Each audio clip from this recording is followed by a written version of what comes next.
ഇന്ന് സ്കൂളിലെ ഓണമാണ്. സോ എങ്ങനെയുണ്ട് ഗൈസ്, സുന്ദരിയാണോ? സോ എൻ്റെ സ്കൂളിലെ വിശേഷങ്ങൾ കാണാം. സോ ഇത് എൻ്റെ സ്കൂളിൻ്റെ ഫ്രണ്ട് സൈഡാട്ടോ. അപ്പോൾ എല്ലാവരും പ്രിപ്പറേഷനിലാണ്. ഇതാണ് എൻ്റെ കൂടെ വർക്ക് ചെയ്യുന്ന ടീച്ചേഴ്സ്. ദുസ്ന മിസ്, ആദ്ര മാം, ഹംദ മിസ്. പിന്നെന്താ, അങ്ങനെ നമ്മൾ ഓണം പൊടിക്കുകയാണ്. അങ്ങനെ ഓണപ്പരിപാടിയൊക്കെ കഴിഞ്ഞ് നമ്മൾ സദ്യയിലേക്ക് കിടന്നു. സദ്യയാണല്ലോ ഓണത്തിൻ്റെ മെയിൻ എന്ന് പറയുന്നത്. ഇങ്ങനെ ഓരോ കറികളായിട്ട് വന്നുകൊണ്ടിരിക്കുക കേട്ടോ. എനിക്ക് കറികളുടെ പേരെല്ലാം കൃത്യമായിട്ട് അറിയില്ല. ഞാൻ എത്ര പേരിങ്ങനെ ചോറ് ഇട്ടിട്ട് ഇങ്ങനെ കുഴിക്കും കറി ഒഴിക്കാൻ. പിന്നെ എൻ്റെ ഫേവറേറ്റാണ് ഈ പുളിഞ്ചി. അതിൻ്റെ എക്സ്പ്രഷൻ ആട്ടോ നേരത്തെ കണ്ടത്. അങ്ങനെ എല്ലാ കറികളും വരാൻ വേണ്ടി വെയിറ്റ് ചെയ്യാണ്.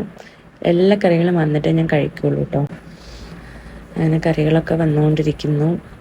അങ്ങനെ സദ്യ കഴിച്ച് കഴിഞ്ഞാൽ ലാസ്റ്റ് പപ്പടവും പായസം കൂട്ടിയൊരു പിടിയുണ്ട്. നല്ല ടേസ്റ്റാണ്. ട്രൈ ചെയ്യണേ. അപ്പോൾ ശരി, ഹാപ്പി ഓണം.